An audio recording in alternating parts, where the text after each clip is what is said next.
Hey guys, thank you so much for tuning in. I am Kelly Barrett. This is Etcetera live on the Vibe. Super excited today. We've got a Canadian icon from the band Harlequin. George Belanger is here today. Hey, George.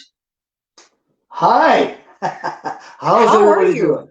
Happy Easter. Happy Easter to you, and thank you so much for taking time out of your Easter Sunday.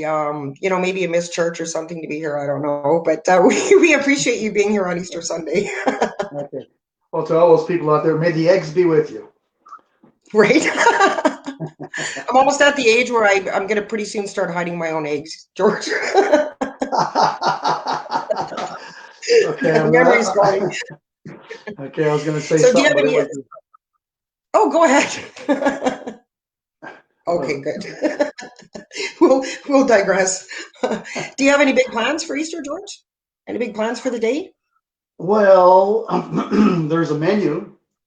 Oh, We did a lot of planning. My wife and I would love to eat, and who doesn't? oh well, we like cooking and stuff, and my son's coming over with his lovely girlfriend, and it's going to be a quiet day because generally I'm from a large French Canadian family. I have 9 siblings Oh, and wow. propagated like Catholics. So there's usually some large functions going on at all times, but the last, of course, COVID experience has really put a kibosh on things. But also the Right. dynamic as you get older and you become like old enough to be grandparents, Mhm. you know, the dynamic changes within families because we always used to gather at my mom's house. And then, as you get older and you have children, your own children, you bring them to mom's house. And then when those children have children, they go to their grandma's house. So the dynamic changes, and it's quite devastating sometimes. It You it know, it sure does change because now suddenly there's two families that have to be visited, and so right. Well, right. I'm happy that you're here on taking time out of your day on this Easter, and I'm apparently going to go kayaking this afternoon for my Easter day for the first time ever. So, yeah. So First time hopefully I'm ever not in cold water. in cold water. Brave I'll girl. probably be on the show next week with a cast on my head. Okay. But anyway, George, we have a lot to talk about today. I was hoping that we could start with, just some background history on Harlequin because you guys have been. Yeah, you were a huge part of my misguided youth, and you continue to be a part of my misguided adulthood. And wow, longevity, 45 years Harlequin's been going strong. Can you just take us back to the beginning, George? Well, um, when I was actually when I got a call to join Harlequin because they were an established band, or well, not I shouldn't say established. Um, the history of Harlequin prior to me was a band called Holy Hannah. Now, Holy Hannah was they had a front man called John Hannah who actually ended up playing with Streetheart, and Oh, he wrote if you know the song Hollywood, absolutely. Hollywood. Okay, Yeah, great well, song. well, great song, yeah, and a great singer and guitar player. Um, anyways, but he did have some issues, quite common these days. Back then we didn't talk about mental illness and problems, but unfortunately, he suffered from some debilitating things, and just one day never showed up. And it was, I guess, how do you say it? Self medicating. So, anyways, the band was called Holy Hannah, and they needed a singer and a songwriter, and they had gotten a guitar player, and our drummer at the time, David Budzak, sang. He took over the singing and playing drums. And after about 3 months of doing that, he decided that that was way too much work. Drummers that sing, that's quite a thing, I mean, I can't, especially if you're used to being an aggressive drummer, which he was at Right. the time. and with your breathing and all that, and also the sound men don't like it because your proximity to the cymbals and the other stuff comes through the microphone. Right. Oh, my mix is shot. So they were looking for a guy, and I happened to be I broke up with my band. The band broke up. We were a recording act, and we decided to break up. And I was going to go to England with my then guitar player, and we had actually booked flights to Vancouver. And we were going to stay in Vancouver for who knows how long, and then go to England because this was still, the early '70s, and England was happening with a lot of stuff still, and that was our dream. And my agent called me and said, "Hey, there's a band looking for a frontman and a writer, and would you want to audition?" And I said, "Well, where are they from?" He said, "Well, they're in Toronto right now." He said, "But they're called Harlequin, and they're looking for a guy." And I said, "Okay." They'll fly in for an audition. And I thought, they're going to fly me in. I thought, Sweet. they must have a little dough, This So is I big thought, time. well, so I deferred the flight to Vancouver and flew to Toronto, where I expected to be, wined and dined by these well-to-do musicians. Anyways, I got met at the airport by and I'm not exaggerating, a 350-pound Japanese fella. Oh my. And yes, and he was just big, and he had long hair. He had the Fu Manchu thing going on, and it was almost braided. And he Right. looked really cool. He looked like out of a James Bond movie. And I couldn't tell if he was squinting or not. He walked towards me. He said, "Are you George?" And I went, "Oh God, I'm in trouble." Who's asking? I said, "Yes, I am." And he said, "Okay, follow me." And he grabbed my bags and we walked to this outside. We had a 15-passenger van, and threw the bags in. And I sat in the passenger seat. We started driving. So I was getting acquainted with him, and we made it about, I don't know. Now it was already half an hour. And I noticed we were going to the outskirts of Toronto. And I went, "Oh, God." I said, "Oh, this is a long way. Where are we going?" Oh, He said, "We're going to Kirkland Lake." I went, "What?" I've been Kirkland abducted. Lake. He said, "Yeah, the guy, we're playing in Kirkland Lake." So that's where he went. And, you've been in a band, and probably in the same era that I was, and every town had that hotel. The kind you didn't want to stay in. And With they're the usually awful called the rooms. York or the Park or the Royal Yeah. or the. It was the Queens. The Oh, see, Queens Hotel. sounds like one of those uh, hotels. yeah, that's kind of how I remember it. Anyways, so I get there, and of course, it is that shitty hotel that no one wants to stay in, with the crummy rooms. And of course, in those days, you were always paired up, right? Well, you're a girl, so you probably never had that experience. You I always did had not. your own room, didn't you? You had your I own did. room all the time. Okay, yeah, well, you're lucky. Well, you had to share a room with someone, and hopefully not the same bed, right? So, anyways, That's just wrong. well, sometimes you sleep on the floor. You Right. flip to the bed. Anyways, I met the guys, and right away I could tell, the bass player, Ralph James, who is now like a big time agent. I could tell, I went, "Oh, this guy, they seem to be really focused, and no nonsense, and they weren't they weren't talking about partying and all that. They were talking about business." And I went, "How refreshing," because I just came Right. from a That's a good series of sign. Yeah. bands that were, they're all about, meeting girls, and and having parties, and try to get them to practice. And consequently, I suffered from migraines for a long time. I had migraine headaches. I couldn't figure out why. But once I met Ralph, I went right away. I said, I'm hitching my wagon to this guy because he's doing all the stuff that I had to do as well as the creative part of it, right? So I used to be one of those guys that did everything and hated it. I just wanted to be, I just wanted to write music, play music, and sing. And I ended up doing babysitting and cat herding and books and all this crap that I hate. So I said, this is good. Let's find out how they play. So we went downstairs, and of course, um, it was a weeknight. There was nobody in the place. All right. There was a bartender, and Ralph goes, great.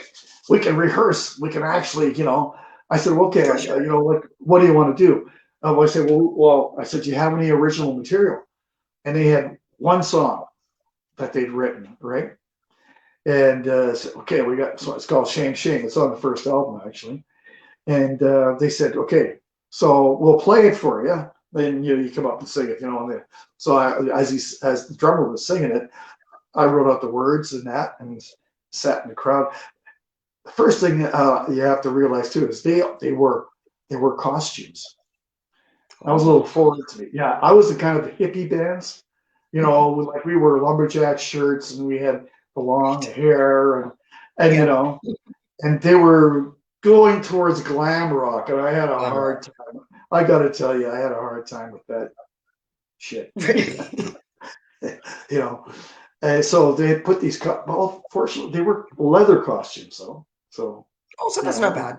I was into the leather, and so they play the song. It's rocking. It's fairly heavy, and so I stood up and went and sang the song after I noted all the words and that. It was, and I had a good feeling. Anyways, uh, then they thought, well, why don't we, do you know any song, what songs do you know that we're playing on our playlist? So they were doing covers. And I know I was out of a cover band by then. I had been with two acts we were doing our own material. I always wanted to write stuff because I always knew that what's the point of learning someone else's music? Do your own. But we were always stifled by the people that employed us, and they would say, you better, what songs are you doing the hit parade? Are you doing this or doing that? And we'd say, yeah, sure. And we would lie. Yeah. I would say, hey, here's a brand new Led Zeppelin song, unreleased yet. And it goes like this, and then the people started, oh, okay, well, whatever, and they danced, and then the bar owner was, oh, what did he know? The guy was like my age. What the hell does he know? About rock music. So we got away with it. So we learned these songs. We rehearsed for about 2 hours, and there was, like I say, nobody in the place. It was almost 10 o'clock when a guy comes walking in. Okay, and he's wearing full camouflage. He's a hunter. Oh my. He's coming in to watch the hockey game, on the screen. And Ralph, who's a big Leafs fan, God help him, he still is. Well, now he likes the Jets too, but he wanted to watch the game as well. So we took a break. We went to the back, sitting around the table with this guy, and the guy said, "Hey, I was listening to you guys. You sound pretty good." And Ralph kind of looked at him. He says, "Really? You think we're good?" He said, "Yeah." He says, "Okay." He says, "You sound a little dubious that I know what I'm talking about." He says, "Well, he says, I'm actually an agent. My name's Ralph Jolivet. I own he was the biggest agent in Toronto at the time." No. And Ralph was just going to call him a bullshitter, almost. Good thing you didn't. Yeah. So it was serendipity right there. And he said, Right. I really liked that, You You're, had you had another moment of serendipity too. I hey, think it would have been in 1975 when you met producer Jack Douglas, and that was kind of a chance meeting too, was it not? Well, yes, but it wasn't Jack we met. We met his Jack Like Douglas. associates, right?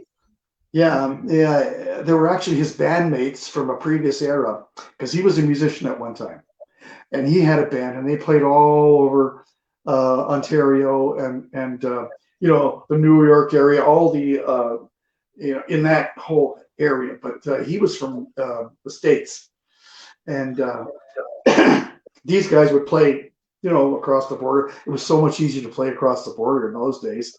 You didn't need Right. no Right. excuse. I Yeah. when we were younger too, from Winnipeg, we used to play across the border.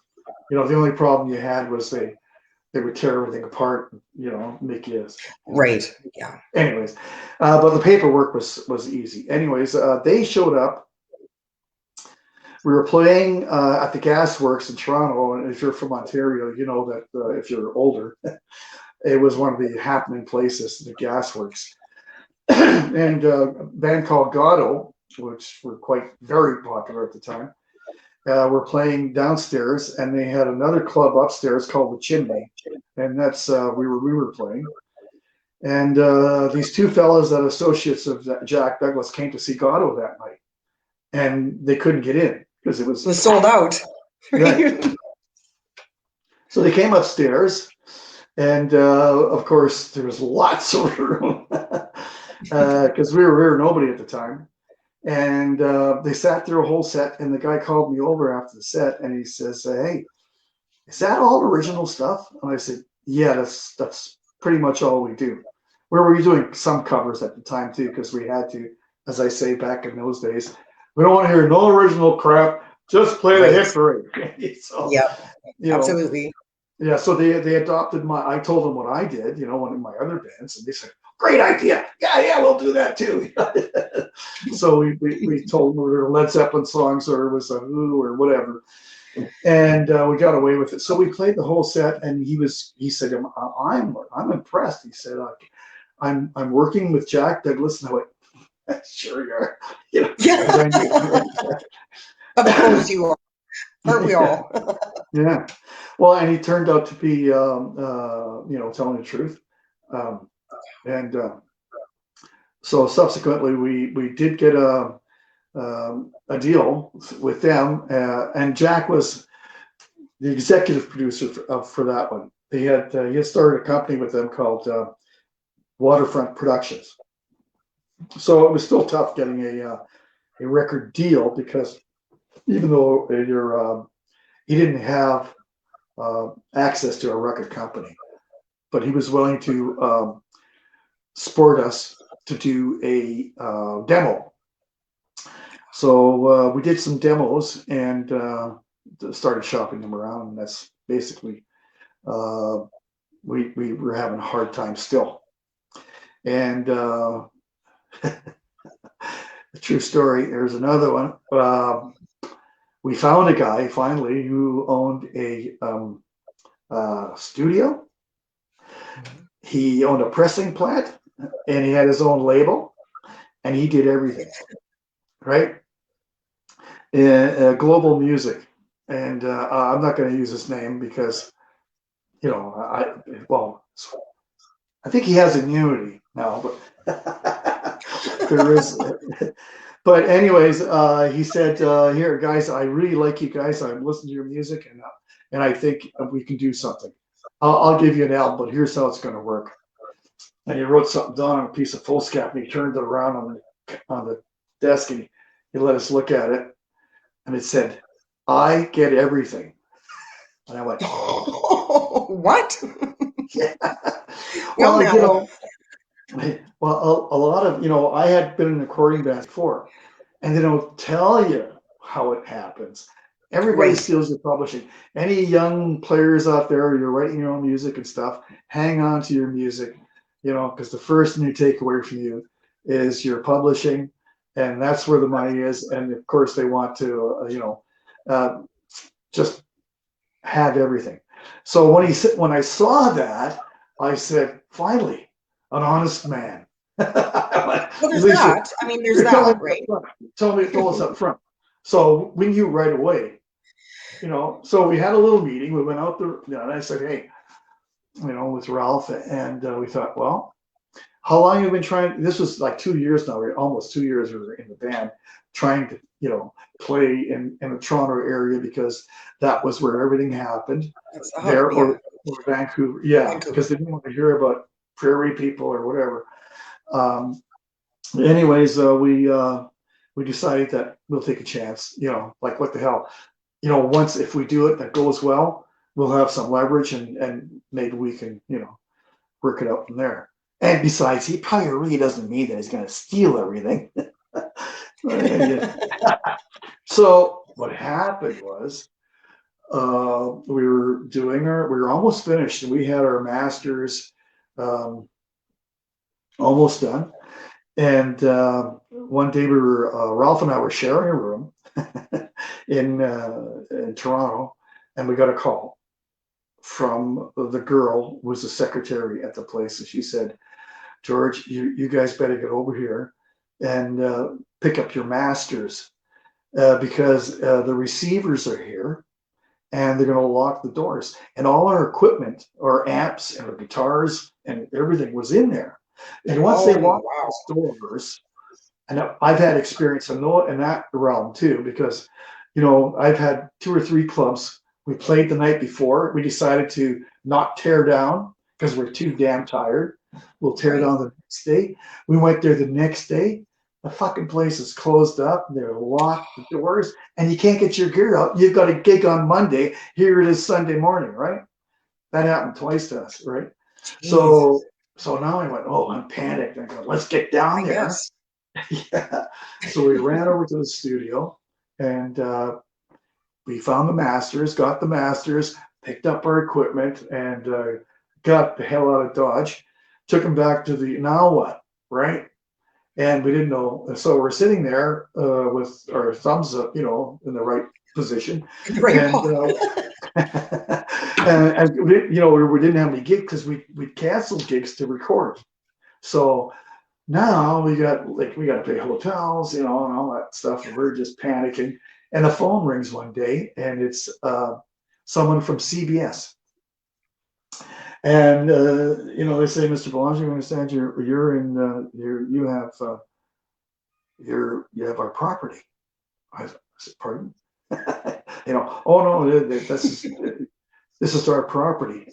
Turns out that the gentleman in question owed them everything. That's why they foreclosed. He was apparently bootlegging albums because he had a pressing plant. He was stamping albums, and he was doing all kinds of things that were just Unholy things. like he was screwing people left and right. Anyways, real nice guy though, lots of fun. However, they said, you're in receipt of our masters. They belong to us. And we went, oh, geez, So now the proposition was, okay, well, here's the masters. What's in it for us? Same deal as you have with the other guy, basically, right? Jeez. So because it was theirs, and they were trying to recoup things, and so for us from that first album, it did go gold, and so we had to Not bad cross. for a first album, George. Not bad for a first album. Yeah. Well, it was because it was their promoting and all their hard work. That's what they told us. So you have to work. What do we get on the next one? Well, it's going to be the same deal. And we went, oh, well, come on. So it was hard clawing back from that. Although we had at that time we had management, so we had a manager, and Right. although frankly, it was very hard to just start getting stuff back because once they have it in their hands, it's really hard to pry it out of their grip. And that's So interesting. This is interesting information that you're giving us, George, especially for, up and coming artists who I wouldn't necessarily know that it worked that way. And I just really quickly hear something that people might not know about Jack Douglas and why that was kind of such a coup for you guys is that this is a guy that produced, Aerosmith and John Lennon and Cheap Trick and like that was a big time producer. And so yeah, yeah, Patti Smith. Wow. He had a whole bunch I of see. people, Yeah. but Mhm. he wasn't involved in the record deals. He was just a producer, you But know, still, you're in good and company. Yeah. yeah, and he made sure he got handsomely paid. I'll tell you I'm that. sure he did. Yeah, yeah. So I mean, we Scoundrels, keep, all of yeah. No, but I can't, it was invaluable, the experience we got from him. He's a brilliant guy. We got to record in New York at the record plant where, everybody recorded Jimi everybody did. Hendrix, the Yeah. Rolling Stones, and, the whole vibe of the city and that. And we spent a lot of time in New York. We did a couple albums there. And, you know,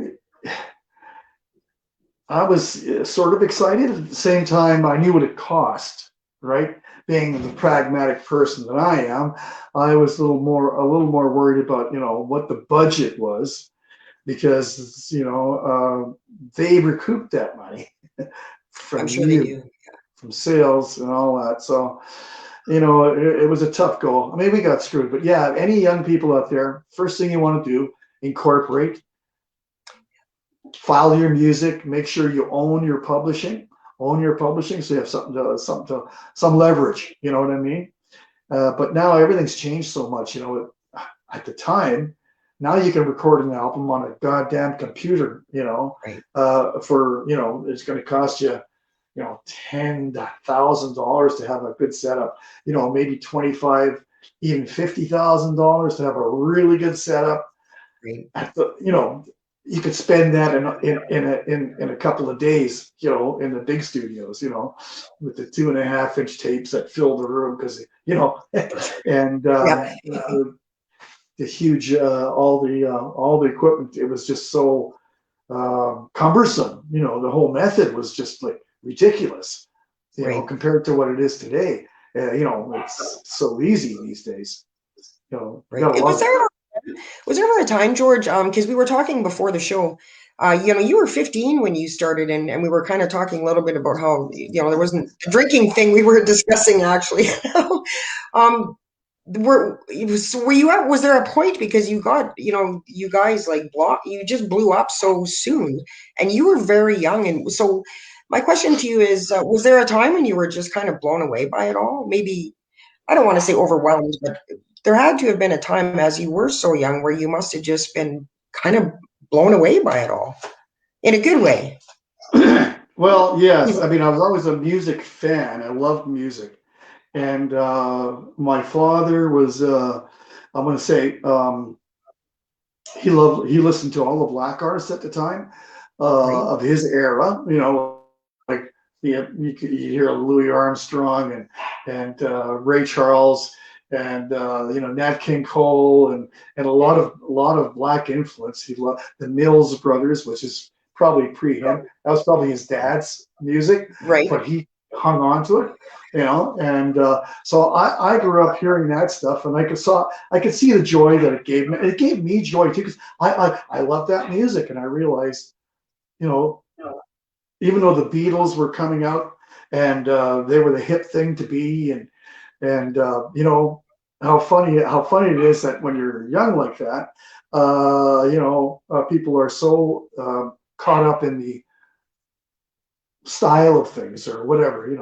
They had longer hair and that, and if you right. Elvis was there, he had Yeah, the greased back hair or the hair down, everything started changing. But I was always moved by the music, not the front part of it, the style, the aesthetics, not so much. yeah, Yeah, right, yeah, I never didn't, I was more moved by the music. So when I started playing, I started very young, and I was telling you before the show, I was not old enough because at the time it was 21 you had to be to right, enter a right, bar, and I started playing bars. Actually, I was probably more like 17, and still too young to go into the bars, so I had to get permission. And one thing that really helped my career was the fact that I would go sit in the restaurant after the first set. I'd come back out, and I would start the music, and I was listening, and I'm going, "Oh my God!" and horrified because it was changed so much. And after the set, I'd go and give him shit. And I'd say, "Fuck, you guys sound terrible." "What do you mean?" "So it sounded great, man." And I'm going like, "Oh, They're drunk. you're yeah, you're singing flat. You're out of tune. You're missing the beats. Oh my God, like what's going on?" For the "Oh, love of come God, stop on." drinking. Yeah, yeah. So it boom, the light went on, and because it continued right with every subsequent Right. band that I was in, and I was always the serious guy, and I always thought, "Come on, let's go party." And I go, "Well, also being a singer, as you know, if you were a singer, you You gotta can't party protect all your night." vocal cords, right? Yeah, and you can't go out smoking and drinking and all night long and expect to get up Right. in the morning and start. And I wanted to get up in the morning and write and practice and rehearse. And Nice. oh my God, it was like awful, like trying to get guys to do that. But Like so herding that cats. yes, so I'm very grateful that I learned discipline because it taught me, not that I was against people having a good time, and For sure. I'm not a saint. Believe me, I did smoke my dope and I tried things, but I usually uh, put them down pretty soon because especially the harder drugs. I mean, I tried cocaine. I did it for a week straight once. You know, Eat. well, I was Kids, if you're watching and at home, don't do that. don't, no, do not. It was just it takes over everything. It sure does. It sure does. I only did it because I was forced. Basically, we were in a town in Ontario. We'll go nameless, and it was a guy we knew from previous times. Come over to my place. He had to, we were staying in shitty hotels. Who wants to stay there? This guy's got a Right. mansion. Let's go And there. oh yeah, yeah. So I walk in and there's a rail up the rails. Like in the house. There's a big, foyer, and he had a rail going around the whole railing, which was about 50 feet long. And that's how the week started. And A and I rail went, "No, around no." the railing. Yes. I've never heard that. Yeah. That's a big rail, George. Yeah, yeah. No, no, it was stupid. It was It's like, stupid. George, you don't have to do it. You just have to smell it. Yeah, We, yeah. Yeah. we had that joke when we were on the road in the band. We joke with people, we don't do cocaine, but we sure like the smell of it. Well, that's basically what. And so I was told, I said, "No, I don't. Now, come here." And this guy was like heavy, like he was like, it's his way or the highway. So Very he had a persuasive. rolled up, he had $100 bill loaded up, and he grabbed my head and he flew it up my nose, and I went, "Ooh," So I mean, it was seducing. It seduced me, and so the first night we went to play, he said, "Hey, you got to guys do some stuff before you go on." So, and I had my back of my head, I'm going, "Remember, it'll sound great, but you're probably flat, and you think it's better than it is, right?" So, Yeah, but your face will be all numb and you won't be able to sing at all. So it's not a good idea. yeah, well, what I discovered was I was all stuffed up, and because I don't know what he had in that shit, but it was bad. And so he made me do some more, and I went on, and I could, as long as I had a fresh load, I guess I was singing. But that night I could not breathe. I was having problems, and so this went on for the whole week. And at the end of the week, I remember we had to come back to Winnipeg from Southern Ontario, and I was literally vibrating. I drove the whole way, and I was having problems with my nasal passages. A whole box of Kleenex. I'd gone through a whole box of Kleenex, and I would, of course, wide awake, not a Oh, problem yeah. there. And that's the last time I ever did blow. I mean, I did it for a week straight, and that was it. And but oddly, that the whole industry was pervasive. All the DJs were doing them. Right. The club The owners. producers, everybody was watching, and it was so cliquey. You know, everybody, of course, it's costly. So everybody hide, a tap of someone on the shoulder, and it'll be a meeting in a bathroom or another room or something, and it got so clicky and all that. And I hated that whole atmosphere, Just the drug culture in general is not a good scene. Yeah. it's like it took me a long time to golf too because I didn't like that culture of the country club where you have to wear, a collar, and we don't like Jewish people, we don't like black people, we don't like women. I mean that's virtually what it is. Like I don't want no part of that shit. I don't want to And golf there at all, George. well, I didn't want to golf at all, but now I'm hooked on golfing. You're hooked, yeah, right.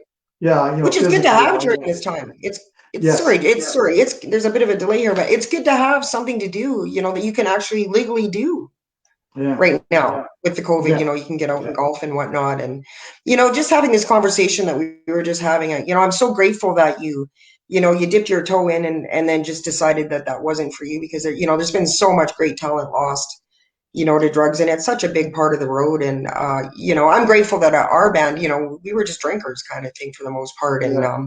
but yeah, thank God that you had that business head and that desire to write songs and speaking of which, what is the writing process for Harlequin look like, George?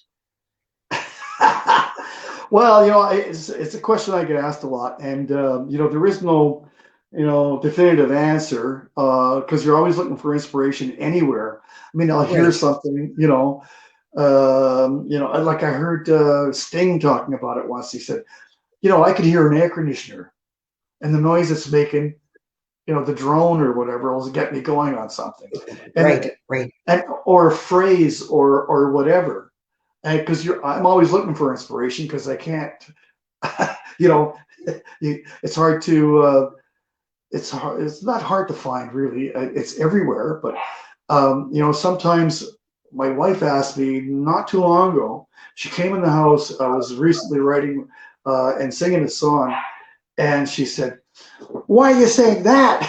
I'm going, okay, don't take offense, but I was writing with someone else, and they had a line in it, what the hell is wrong with you? What the hell is wrong with me? So I thought, well, I could work that, and you kind of work from an idea, and you go wherever it takes you, Right. and it's not often is it something that you. Well, there are, don't get me wrong, there are songs that you're talking about yourself, but a lot of times you're just trying to help people with the words. The words are a big thing. I do a lot of most of the lyrical stuff and melody and Right. that, but the words, sometimes I like words that sound good too, and so it'll be anything from sometimes it's a whole sincere uh, uh, draft of what you're actually feeling, but sometimes it's just, hey, that sounds good in here, that sounds good there. And at the That end, works. you go, oh, you can interpret it this way or that way. So you don't focus so much on, the process, just let it happen. And then at the end, you can see what it is and decide for yourself whether it's good or not to put out. Right. And that's So the beauty of songs. It's so subjective. The meaning can yes. be so subjective to different people. And so for your Victim of a Song album, which back in '79, where did the inspiration for some of your songs come from? Like in the early years, was it certain other artists that inspired you, or was it, just ideas that you had? And I mean, it was a gold album, so there was some fine songwriting going on there, my friend. So so getting back to the first album, how was that process? Is it a collective process back then, or? Well, here's the other thing for artists to young artists is that once you're involved with you get a recording contract. A lot of times they not only do they steal your money, but they want to tell you what's good for you. What's good Right. to write. We don't like where you're going with this. Can you do it? Can you do it this way? This is what's trending now. So if you listen to them, they would like everybody to be, at the Cookie time we cutter. were, Yeah. Yeah. Okay. You know, Led Zeppelin's the latest thing. The Beatles are the latest. You ought to be like them. Well, you know, it doesn't work that way. Unfortunately, the recording industry has always done that. You know, forced artists to become something else than other what they want to be. So we would present songs, for instance, and they'd say, I was just playing one the other day. We had this song that was, well, it was heavy, and it had a lot of drumming in it, you know, double bass drums, and, you know, it had the blues riffs in it, and the slide guitar was powerful, you know, and we were getting off on that because we were a high energy, you know, at the time, and Right. they went, no, no, you can't do that, no, that's not what we want. We want something like that's how Survive happened. Our first single was Survive, okay, and that came from, you know, I said, well, what are you looking for? Tell me what you're looking for. Just tell me what you're looking for. And the guy says, well, we want it bouncy, kind of bouncy and danceable with a positive message. Well, so I went to the studio and I wrote Survive. So he goes, now given a chance, you might go far. Everybody, you know, has to find a way to survive. So, I Right. mean, That's a I great was looking song. for a positive message, but it wasn't exactly, you know, what I would want to do, but I made the best with what I had, you know. And it But turned out great. So it turned out great to take your advice. But I'm wondering, is there a time when you're able to not do what they're asking? Like, is there ever a time, George, when you just say, no, I'm not going to do that, and are they okay with that, or is there consequences? they're, they're never okay with it. They're Uh, never the okay. the thing is, you have to eat, you know, like as it came down Right. for us, you know, because as I got older, you know, then I had, you know, wife and kids, and you For know, sure. you're thinking about that. You're not so idealistic anymore. And you know, in the first few bands I was in, we'd go out in the bar and, you know, we'd write these weird time signatures and make it heavy or whatever, and go, you know, I remember one drummer saying, "Hey, try and dance to this one." You start playing, you know, Go kind of ahead. going.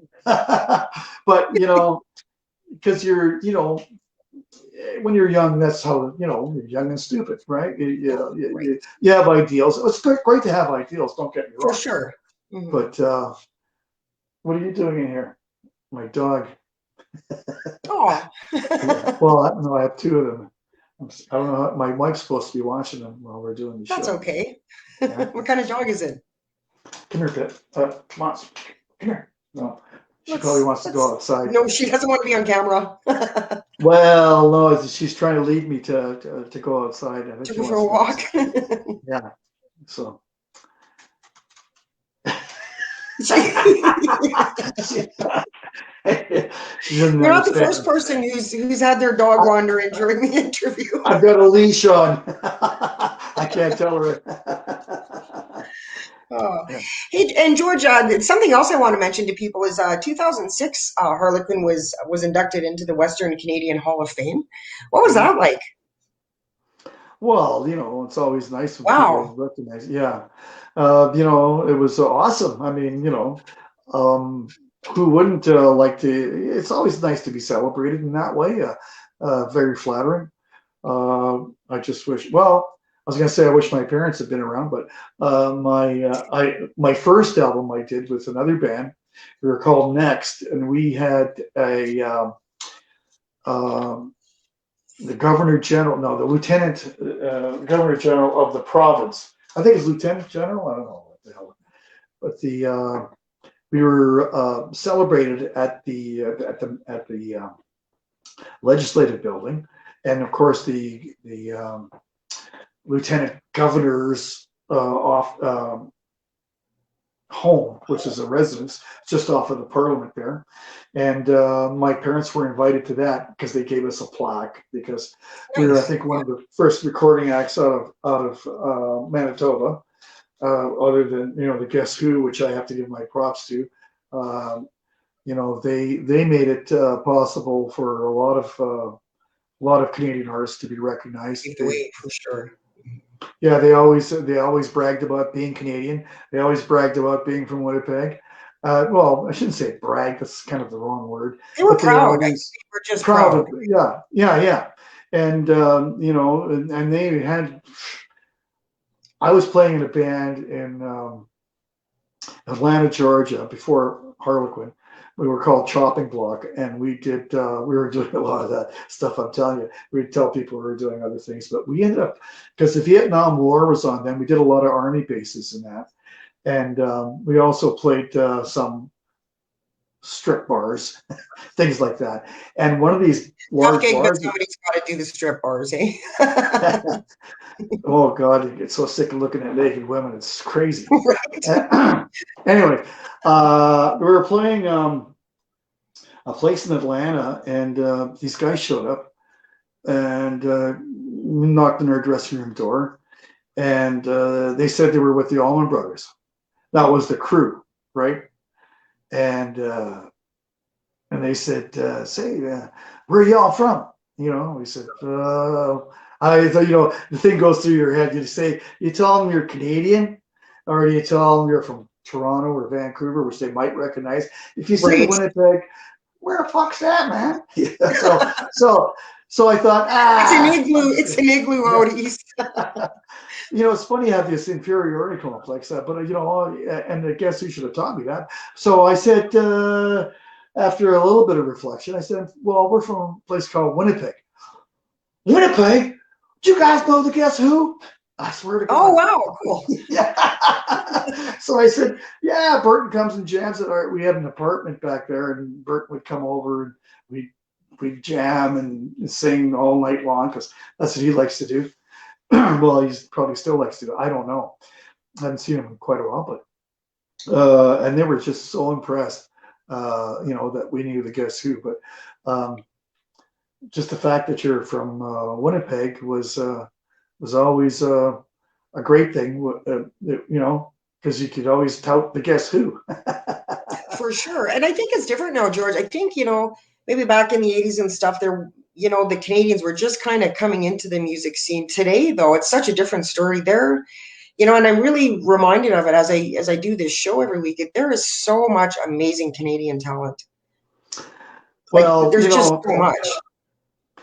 look at, you know, the Weekend, Drake, Bieber, you know, who's the other guy? You know, a lot of younger, you know, they just keep coming out of the woodwork, and Americans don't realize, I don't think, that all of these people are Canadians.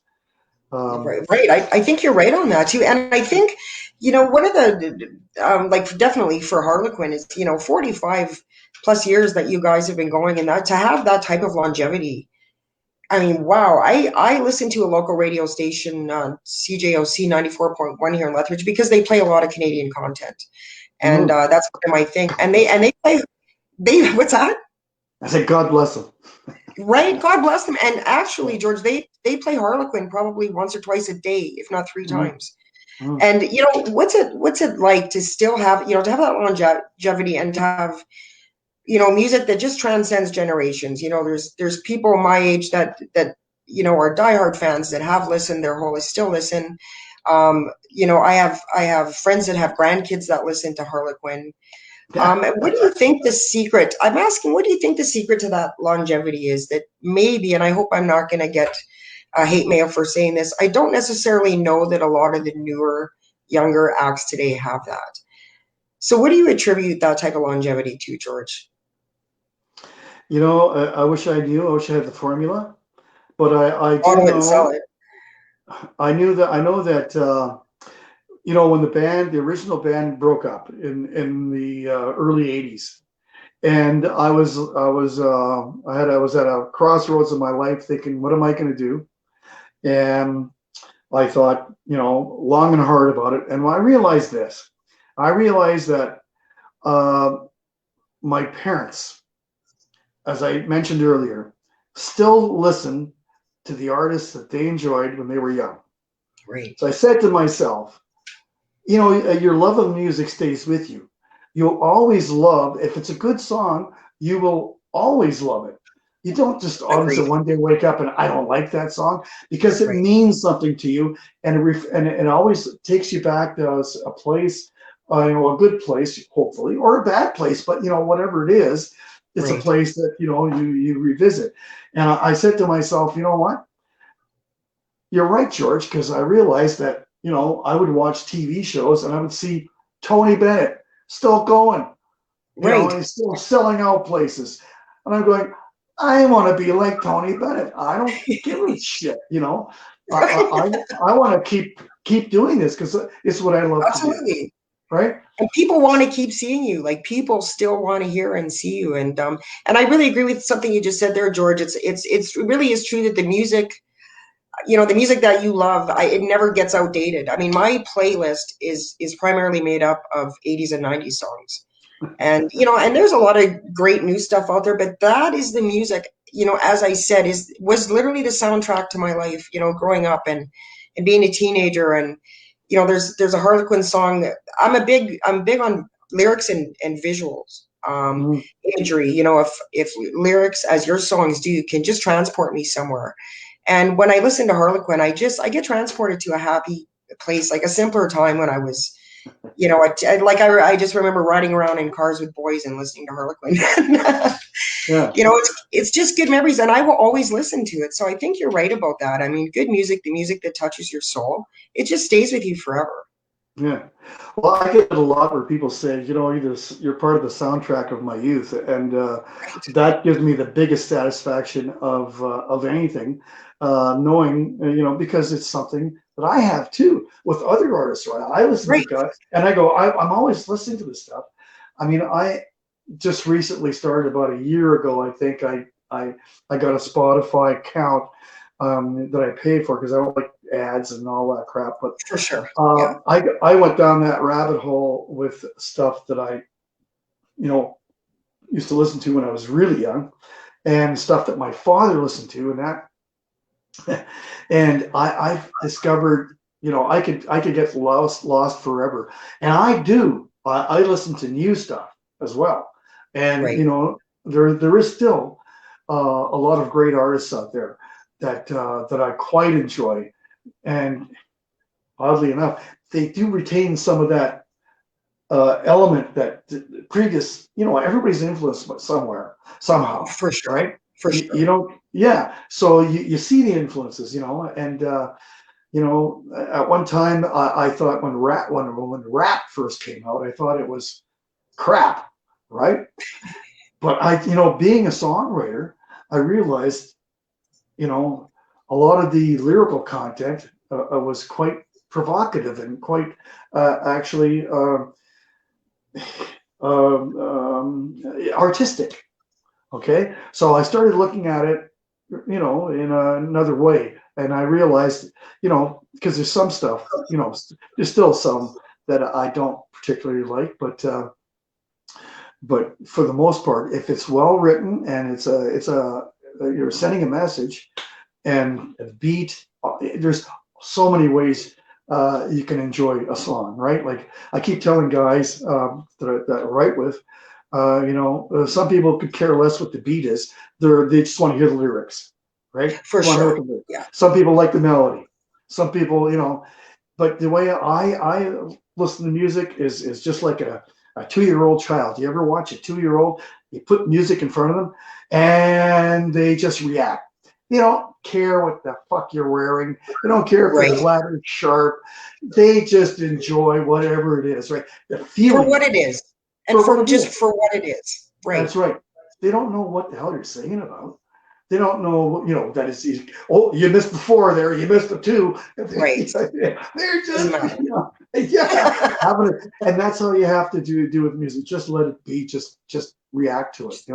Take it for what it. That's a great message to how to enjoy music. Just from the perception of a 2-year-old. Just Right. enjoy it for what it is, and That's right. Stop analyzing it. Fuck, shut that brain off and let it go. there's enough Yeah. else to worry our brains with right at the Oh, moment, right? yeah. And music should just be just what it is. It's a huge escape for me, and I imagine it is for you too. Who is George Belanger listening to these days? Anybody Oh my God. specific? Or? No, I'm everywhere. Well, I'll tell you, just recently, well, before the COVID thing hit, My parents are gone. My wife's parents are, recently deceased, her dad and that, but they still have friends hanging around. And I really enjoyed their company. And because, you learn a lot from old people. Absolutely. Absolutely. and No, absolutely. and they're a lot of fun. And they're no different. They're still pretty young up here. And last year, I said to my wife, let's have those people over, Sure. and we'll sit on the deck. And I've got this great Bluetooth speaker called Nonix 5, get one, and it's Harman Kardon product, and it's got this wonderful tone. And I made a list for them, a playlist, right? And I had the Mills Brothers and Louis Jordan and Armstrong. And I had everything up to rockabilly and beyond, and the joy that they had, and I had too, because some of these songs I hadn't heard. My dad used to sing into that, so it reminded me of my father and that. And we sat on the deck. We had a few lollipops and wobbly pops, I should say, and it was wonderful. We had a great time listening to all kinds of music, and they were so blown away by the experience of having this music. Hey, do you have this one? And I go, yeah, type it in. Oh my God! I got all of it. Because you can find anything on there, and it was just Absolutely. Yeah. it was sheer joy. It was pure joy, and I got so much out of Absolutely. that, you know. What a great And story. And I agree with you that, and I love a lot of my guests on the show because I tend to choose guests that I'm huge fans of. And as we get older, one of the things I like about my older musician friends is that we've kind of lost that, as you kind of mentioned earlier, that give a shit. We're not so hung up on the petty trivial stuff and I agree with you. Seniors are, they have the most stories. They have, so oh much wisdom to share and to connect with music. I love the idea, that you would connect with music. yeah, and I played stuff for them from their era that they'd never heard before, and That they probably would blew listen them to it. away. Yeah, yeah. No, they had a great. And they went, "Oh my God, never heard that one. That's, but I like it." Good stuff.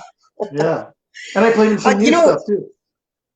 George, people are just loving this interview. I'm checking out some of the comments here, and Alfie Galpin is watching, and Mike Oh, Dingeray, really? Alfie. People are saying hello to each other and hello to you, and actually, while we're here, we should say a quick shout out to the rest of the band too. Derek, AJ, Gary, and Chris. Yeah. Happy Easter to you all. Are they watching? Yeah. They're probably watching. Well, I don't know. It's such a weird time. It's also Easter Sunday, so Right. Yeah. So are you are yeah. you in close contact with the other band members during COVID? Like, are you working on anything during this time or? Well, I miss those guys so much. It's almost unbearable. Oh, A great bunch of guys that we really have a great time together, and it's so hard not to be able to see them. It's like like my brothers, and even absolutely. yeah, and we do this kind of thing, with each other from time to time. But you sort of you have these lapses, because now you're trying to fill up your time with all kinds of things. But I have been writing a Right. lot. Um, I have been writing a lot with actually Glenn Willows, the original Harlequin guitar player that recorded all those songs with. He reached out to me some time ago, it was several months ago. He had some stuff that he couldn't finish, and we've been working, and I've been working on my own stuff. Gary Golden is very prolific. He's a keyboard player, and he sent me a few things we've worked on. However, Derek also does a lot of writing. AJ would love to just jump in anytime. He's the drummer, and he's just loves getting together, and especially we love getting together. You know what my favorite time is? Sound check. Because when we Is do that sound right? checks, Well, yeah, because when we do sound check, we'll just go, hey, got something? It's just somebody will start playing a beat or, doing a bass part, boom, For and off you sure. go.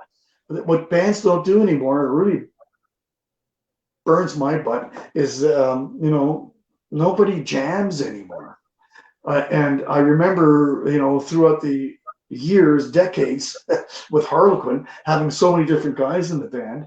And I Right. remember at one time, we had newer guys in the band, and I'd say, okay, here, start playing play this, and I'd say, okay, that, and then let's just go with it. Right. And we're going like, what do you mean? Like, don't you have a? No, let's just go. So we did it, and because that's how I used to write with my early guys. We start playing, and I start singing something, and at the end they always go, "Well, what was that?" I don't know. Oh, I was winging can we it. do? It's called a jam. Yeah, yeah. You just it's just fly by the seat of your pants, and some of the best stuff comes about that way because you just never know where it's going to go, and For that's the sure. stuff I love it. I love that, and we like doing that as a band. You know, Right. Just that impromptu off the cuff kind of let's yeah, start something and see where it takes us kind of mentality. Hey, I yeah, love it. yeah, Right. yeah. Right. So George, we are going to be so looking forward to this nonsense. I call it the strange to be over. And will you be touring again once this is over? I hope so. The government sent me a form to fill out about the music industry, and one of the questions was, "When do you expect to get back to work?" I thought, why? They're asking me this. I don't Right. know. Oh yeah, apparently you have to tell me. Yeah.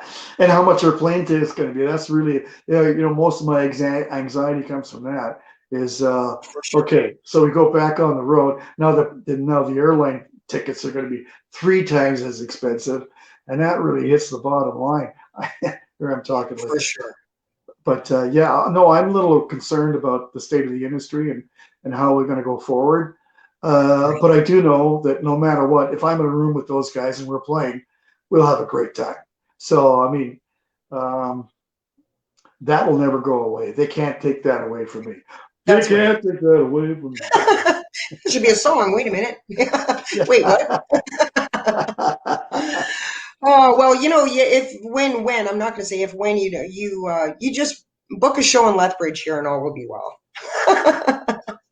They are where all the trees are leaning to the left. Yes, left That's bridge. That's why I thought they called it. Somebody said left bridge. We had an agent. He's French Canadian.